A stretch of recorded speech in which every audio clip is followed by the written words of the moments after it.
Good morning. I'm Matthew Schoengood, Vice President for Student Affairs, and I'm pleased to welcome our new master's and doctoral students to this year's student orientation and convocation. I would also like to acknowledge and welcome our new Provost and Senior Vice President, Dr. Joy Connolly, who's with us today as well. Thank you.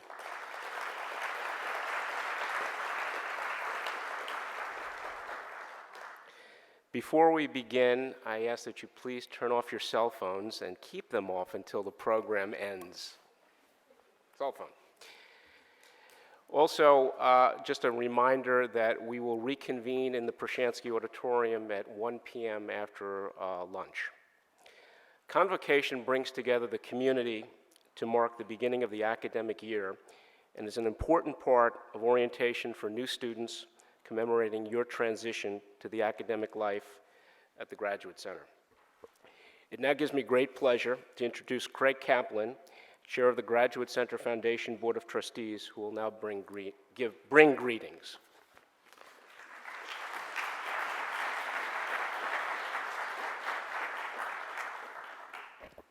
Good morning. Thank you, Vice President Schoengood. What a great day, as we sit here, but think about what's going on outside. After 3 weeks of sweltering heat, we're here when we could be out there, but so it goes. So first, let me acknowledge today's speakers and the luminaries who grace the front rows.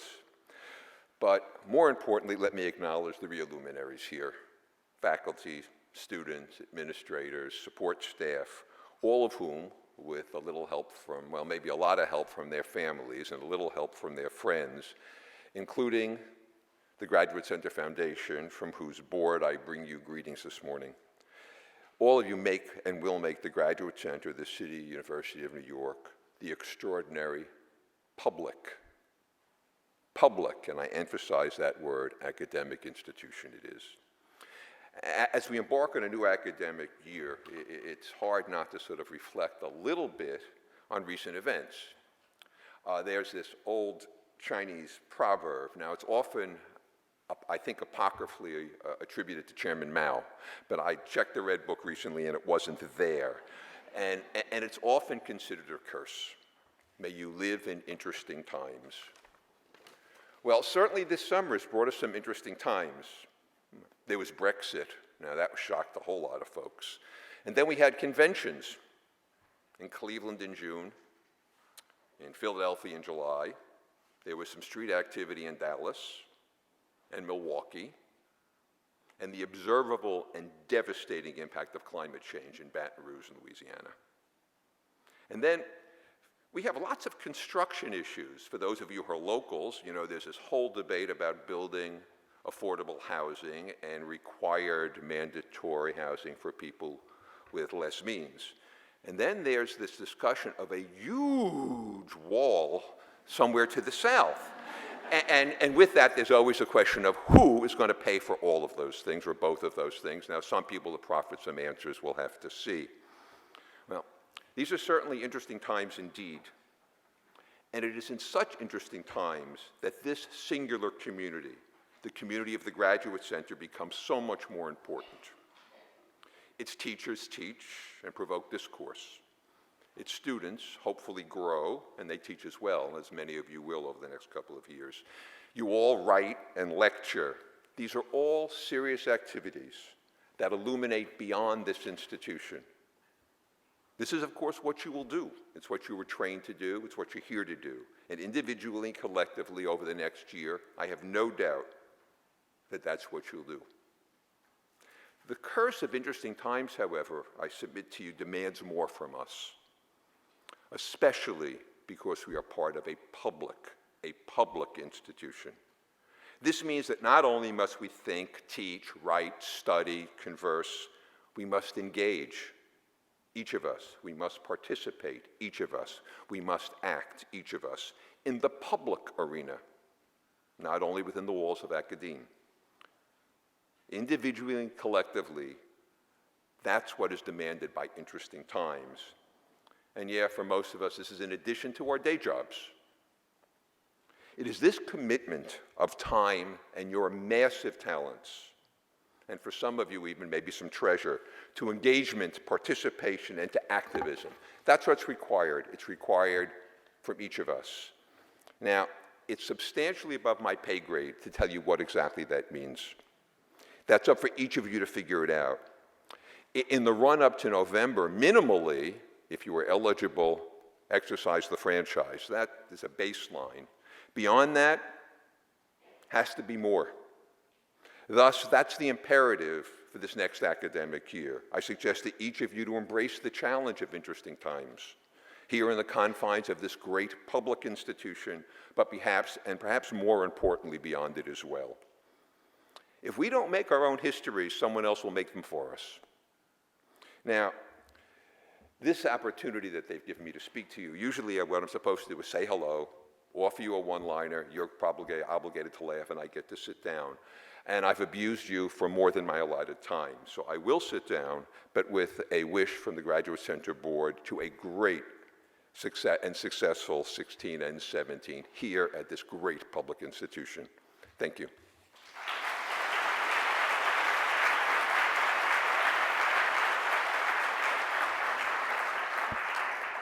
Thank you, Craig Kaplan.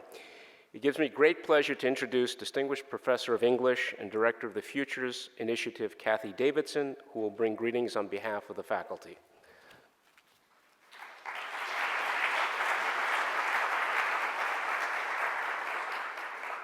Thank you, Vice President Schoengood. Welcome. It is an honor and a delight to welcome you all to a new academic year, and especially to welcome you who are just joining us as members of our community at the Graduate Center and the vast community that is the City University of New York. For me personally, it is a special honor to offer this welcome on behalf of the faculty, since it means I'm no longer a newbie. After over 20 years on the faculty at Duke University, I moved to the Graduate Center in August of 2014. I'm starting my third year here, a rising junior. That means I've been here long enough to know some of the ropes, and yet I'm still new enough to see with fresh eyes. What I see is dazzling and important. I believe in what we're doing here, and I know you will too. The Graduate Center is unique in all of higher education. Because of its position within CUNY, the Graduate Center aspires to a kind of public excellence. Of course, we do not always achieve that, but we try for an excellence based on ideals that are equitable and accessible. Equity changes excellence by raising the bar.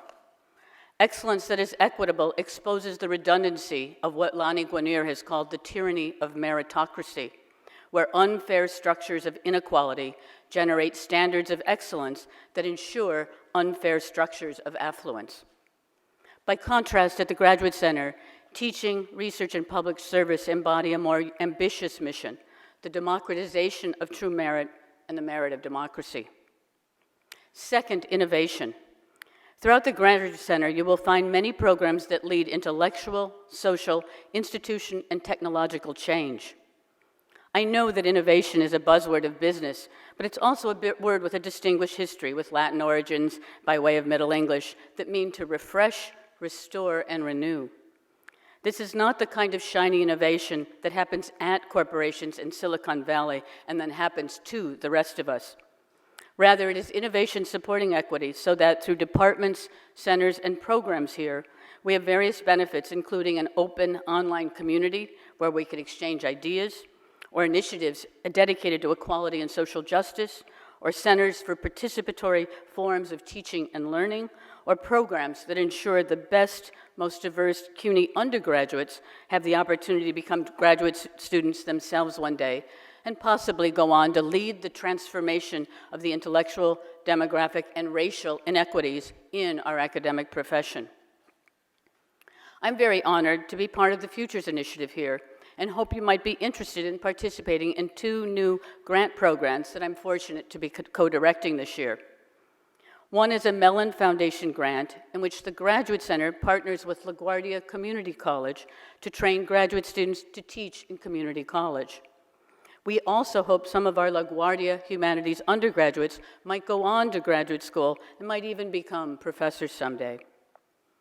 A new Teagle Foundation grant supports student peer-to-peer mentorship at the Graduate Center and throughout all the CUNY system.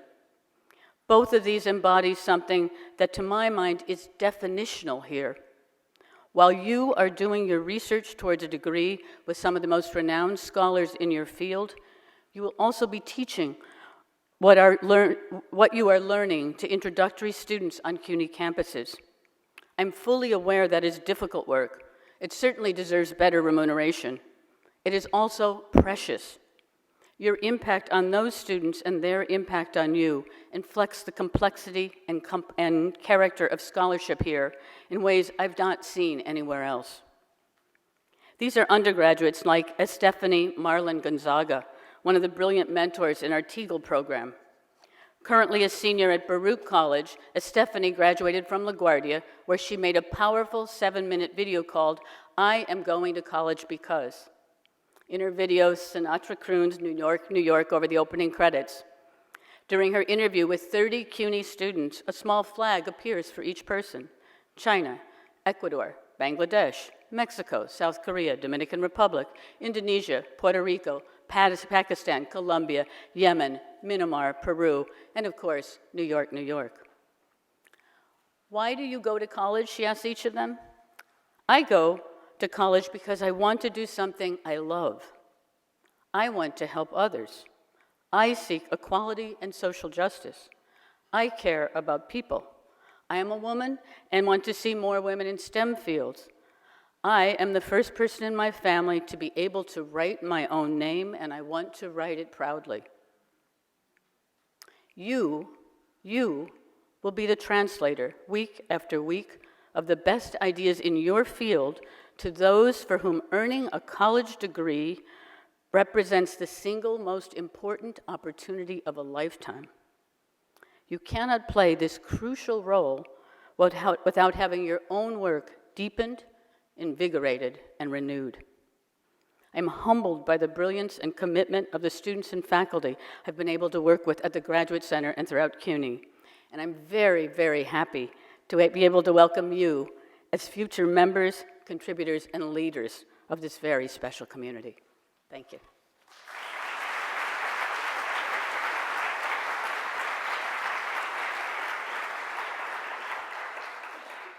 Thank you very much, Professor Davidson.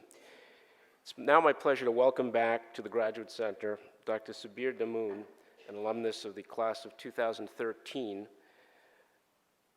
of the PhD program in mathematics. He is currently a senior associate at the Federal Reserve Bank of New York and an adjunct assistant professor of mathematics and statistics at Hunter College. He brings greetings on behalf of the Graduate Center alumni.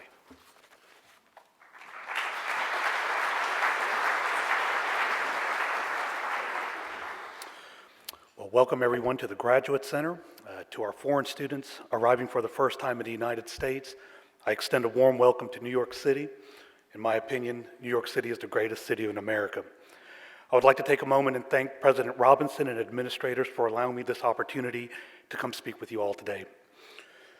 It was not too long ago I sat here in this auditorium on my first day as a student in the Department of Mathematics. It is important for you to realize and appreciate that you are all embarking on a very special journey in your life. During the pursuit of your doctoral degree, you will undoubtedly cultivate and enhance your intellectual capabilities. I also hope that during this time that you will take advantages of this opportunity and grow also as a person. My experience at the Graduate Center and more broadly at the City University of New York fundamentally altered my perspectives of the world. I realized that a successful and fulfilling career was not solely going to be based upon scholarly contributions to my field of study. High-quality academic work was assumed. But in addition to my research, I realized that my contributions to society and public service would also be a measure of my self-worth. I hope your journey and your time here will yield rich and profound life experiences as it did for me. Everyone in this room has traveled a unique path to arrive at this convocation today. My journey to the Graduate Center began 30 miles south of Nashville, Tennessee, in a rural community of about 9,000 people. My mother, like many of you in this room, came to the United States to pursue educational opportunities and establish a better life for herself. She arrived in Nashville with my father in 1971 to attend Peabody's Teachers College, which is now part of Vanderbilt University. Inspired by a mentally disabled sister, my mother studied special education and would dedicate a 38-year career to improve the lives of the most disabled and disadvantaged children in our society. The early years of my parents' life in the U.S. were by far the happiest as they achieved the American dream. However, as time passed, my parents eventually divorced, leaving a single mother to raise 2 kids. In addition to being a full-time special education teacher, my mother worked 2 jobs to make sure that my sister and I had the resources needed to succeed. Looking back on my life, I realize now how much my mother served as inspiration to me. After completing my undergraduate degree in Nashville, I relocated to New York with the goal of attaining a doctoral degree. After working in the financial industry for a few years, I returned to school full-time and enrolled at the Graduate Center. After completing my doctorate in mathematics, I've established a career outside of academia in the field of bank and financial regulations. I share with you my personal story to highlight how life experiences shape who we are. Although our sources of inspiration and motivation may differ, we all share common traits such as grit, perseverance, and determination. Believe in yourself and the promise that you all hold. Set high expectations and goals for yourself, and be sure to exceed your personal ambitions. As you begin your graduate studies, I would like to provide you with some advice from my own experiences. First, establish a community of peers for yourself and foster a collaborative work environment with colleagues in your department. Compared to my experiences at other universities and colleges, I find the Graduate Center to be one of the most collegial and respectful environments to work in. Additionally, a community of peers can serve as your support network during your time as a student. Second, install a consistent study schedule and establish solid work habits during your time here. Work habits you establish now will carry with you throughout your career. Third, many of you will be teaching at CUNY campuses around the city. Respect the students enrolled in your classes and be humbled. Remember, you are also a CUNY student, and treat your students in your class in the same manner as you would want to be treated. Fourth, for those students who are married or in a meaningful relationship, make sure your spouse or partner understand the level of commitment and dedication required to complete your degree. Oftentimes, we become so consumed by our work, we forget the impact our academic careers have on our loved ones. It is very critical to have the complete buy-in from your family, your friends, and the ones closest to you. Finally, and perhaps most importantly, take full advantages of the many resources the Graduate Center has available to its students. Many of these offices and groups were not available during my time here. The administration has been working tirelessly to build out as many resources as students need to succeed, and I strongly encourage you to explore the multitude of resources available at the Graduate Center homepage. Finally, in closing, I will note that there are many books available which provide guidance on subjects such as securing funding and selecting an advisor. I recommend the book, Getting What You Came For by Robert Peters. I wish you all the best as you begin your academic careers here, and thank you for your time and attention.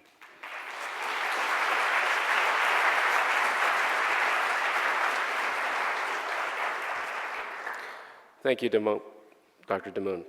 And that gives me great pleasure to introduce President Chase Robinson.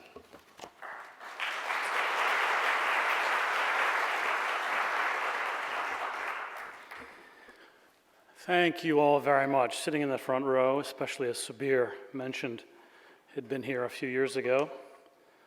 I had one of those moments in which I realized how old I was. It was 30 years ago, more or less today, that I began my PhD.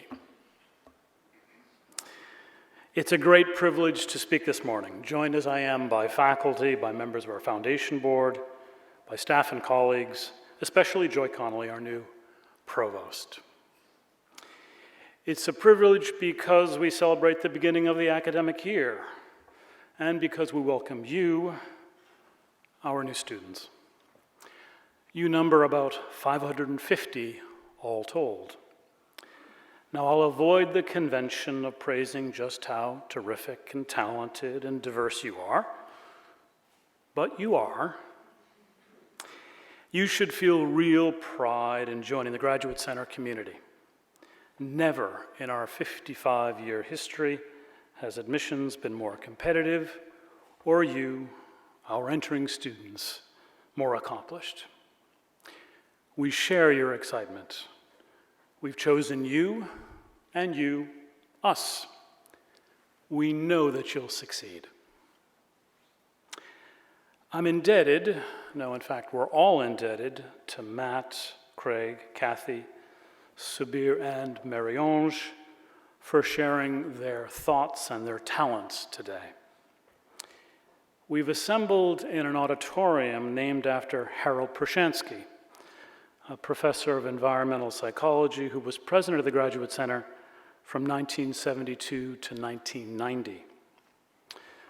The Prushansky is a frequent venue for public lectures, for conversations, performances, the life of the mind in the heart of the city, as we like to say. This may be your first time in Prushansky, but let it not be the last. Do make it a habit.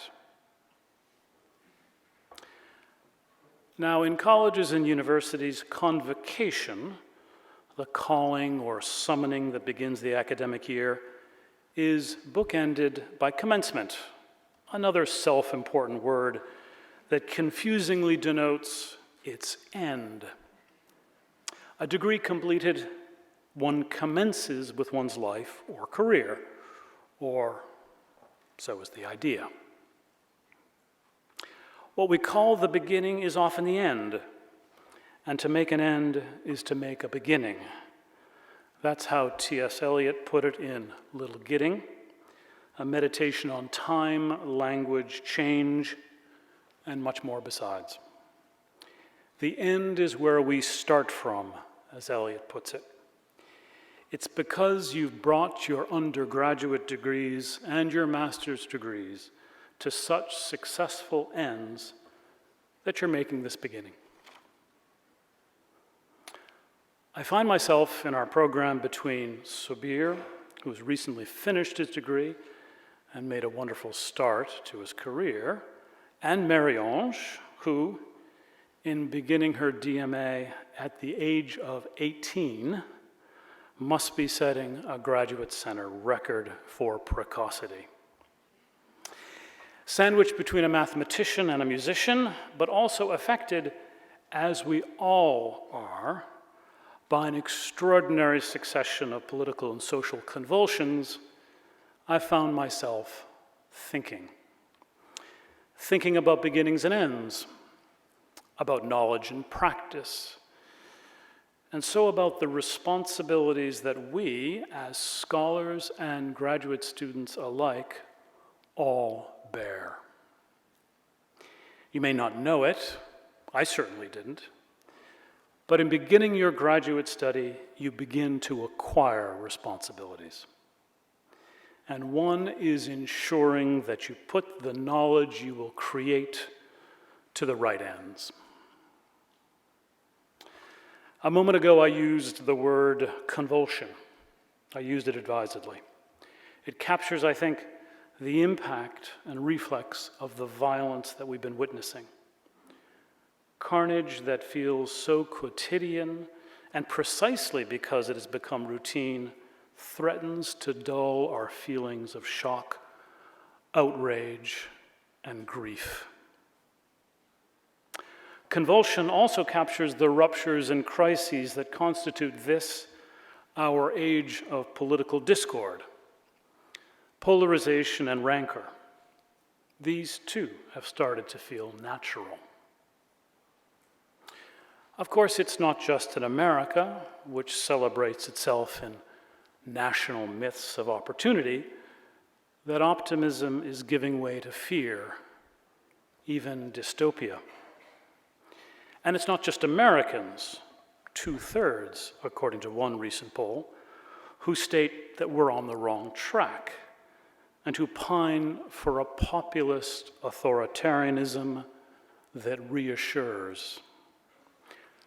So too a growing number of Europeans who would wish to abandon long-term social democratic ideals and institutions in favor of particularism and nationalism.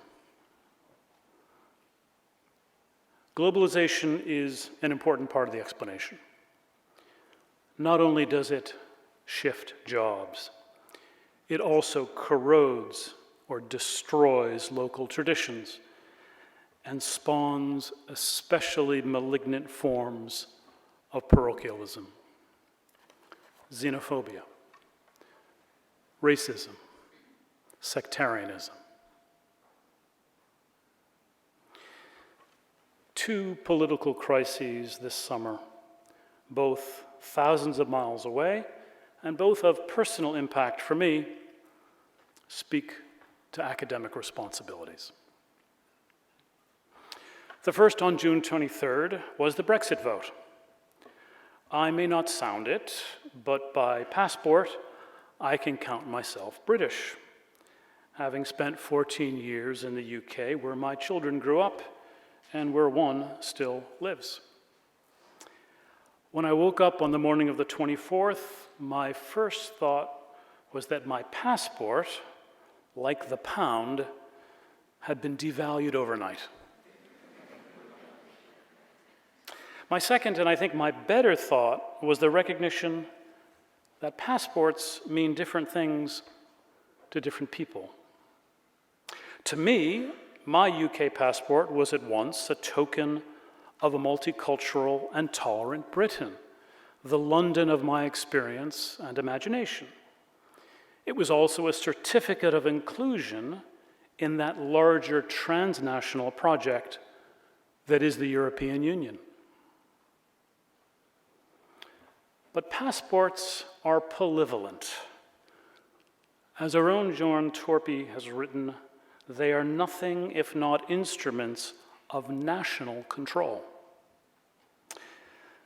They're wielded by states that allow or forbid as they see fit the movement of people made citizens by these and other instruments, institutions, and traditions.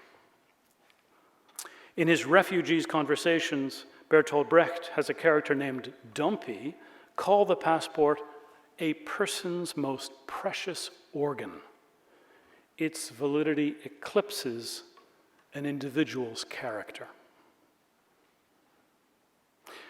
To many of those on the pro-Brexit side of the debate, those who clamor to take control back from Brussels, the passport, inscribed with both British and EU insignia, well, the passport is no longer doing its job.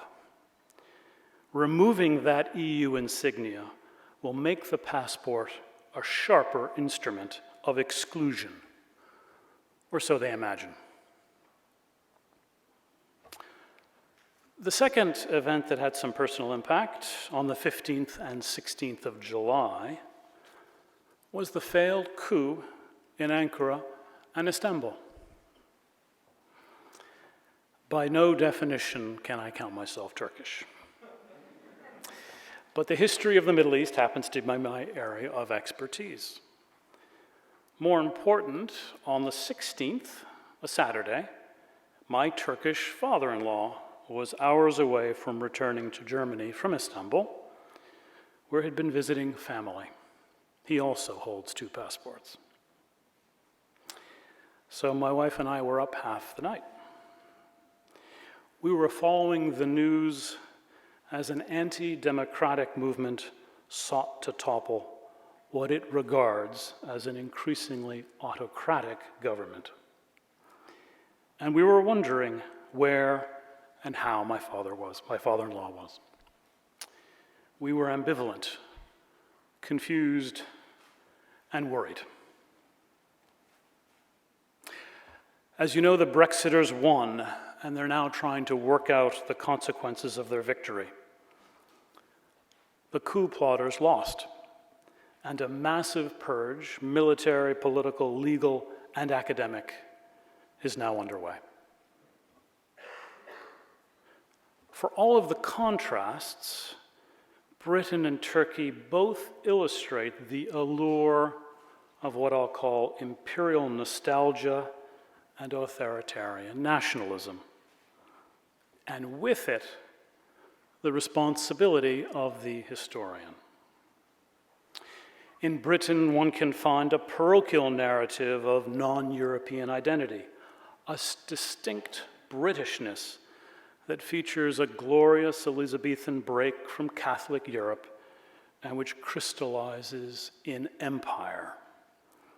It's a narrative preserved and performed in ruling institutions, in popular culture, and most obviously to the outsider, in the tourist industry.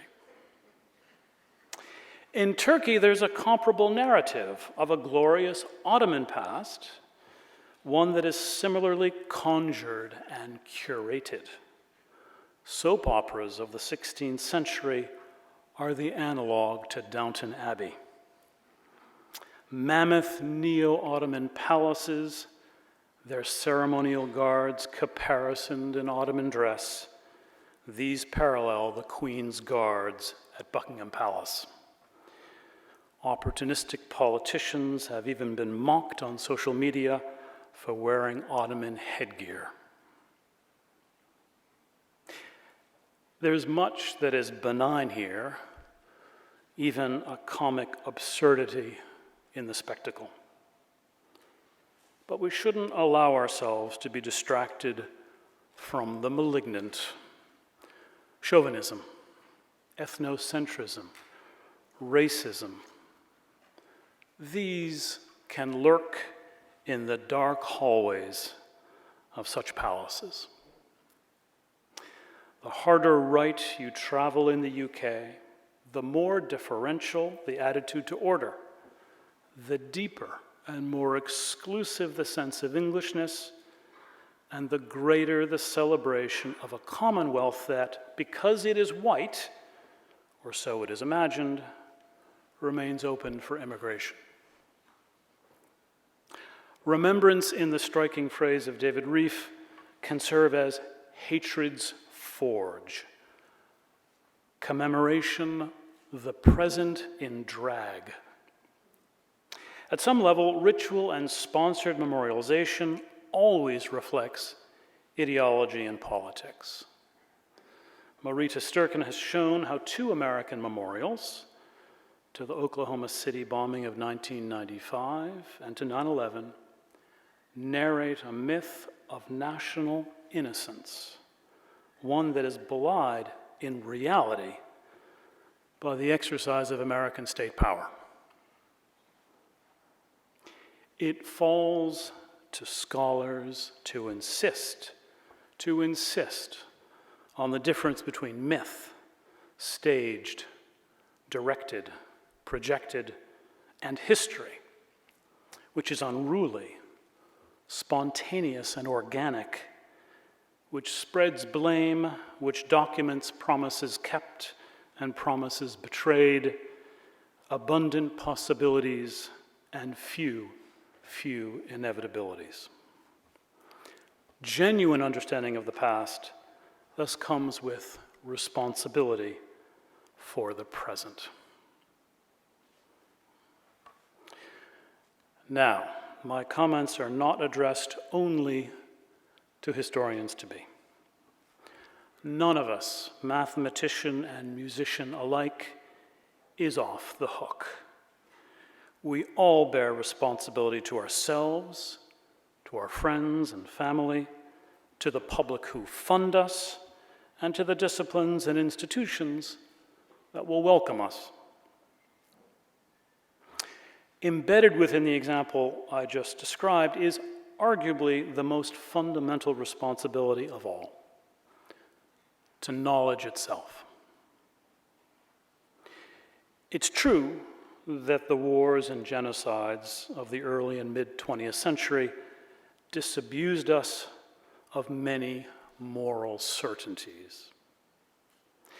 And the epistemological debates of the latter part of that century reminded us that knowledge always carries the freight of culture and politics.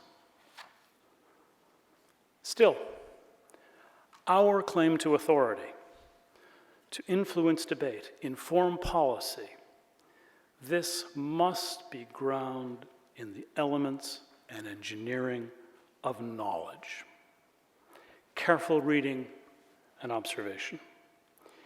dispassionate and fair argument, accuracy and precision, and understanding that objectivity, however impossible to grasp, must be our ideal.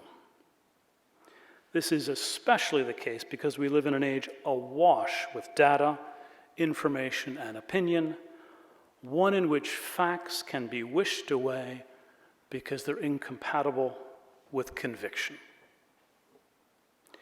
Without that mooring in properly ordered and interrogated facts that we call knowledge, we're just pundits and critics, and society will be all the poorer for it. There are at least 3 more responsibilities, each subsidiary to the first. All are, I think, non-negotiable, and so I'll present them as imperatives. One is a responsibility to protect and to respect, not just to be ethical and experiment in the natural sciences or a survey in the social sciences, but to be mindful of perspective. Do no harm in trying to do good or well, and leave to others hubristic claims to absolute certainty. For all the care we invest in assembling knowledge, as scholars, we know that our constructions are always provisional. The second responsibility we bear is clarity of communication. By all means, do acquire the technical terminology of your field. Understand your discipline's vernacular and deploy it to maximum effect. But understand as well that disciplines constitute themselves through language, and seeing across disciplines means being bi- or even trilingual in disciplinary languages. Above all, do not incarcerate yourself in jargon. Instead, communicate in ways that invite non-specialist and public understanding. Eliot was writing about a different kind of diction, but his words can apply to academic prose. And every phrase and sentence that is right, where every word is at home, taking its place to support the others, the word neither diffident nor ostentatious, an easy commerce of the old and the new, the common word exact without vulgarity, the formal word precise but not pedantic, the complete consort dancing together. Third and last, we're responsible for clarity of purpose, why we research what we research. We live in times made extraordinary by convulsions that are born of what appear to be intractable problems, not just globalization, but also gross inequality, perilous climate change and environmental fragility, deep injustice. This doesn't mean that you must set your compass to addressing such pressing issues. Graduate education, indeed higher education in general, it's more capacious than that.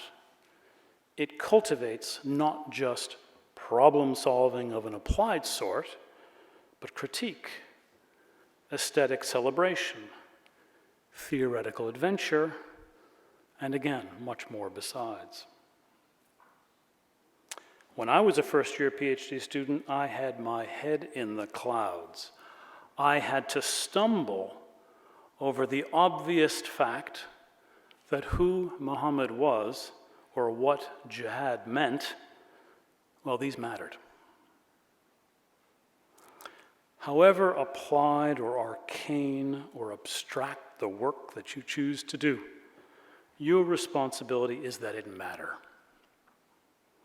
Thinking big doesn't necessarily mean posing big questions, though it can. Over time, the narrowest inquiry can have wide impact. The more you understand your field, the clearer your role in advancing or changing it, and so even changing what's beyond it.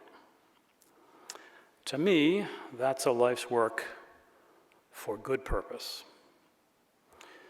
I wish you my very best as you begin your study.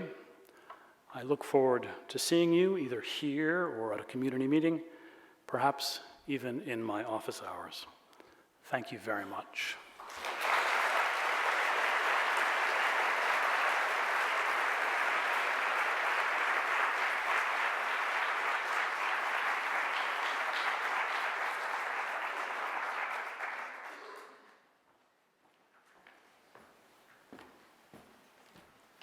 Thank you, President Robinson. To conclude this year's convocation, I would now like to welcome first-year DMA candidate Marie-Ange Goussy. Today she will be playing Toccata Opus 111, number 6 by Camille Saint-Saëns. Again, after the performance, please join President Robinson in the concourse lobby for a light lunch.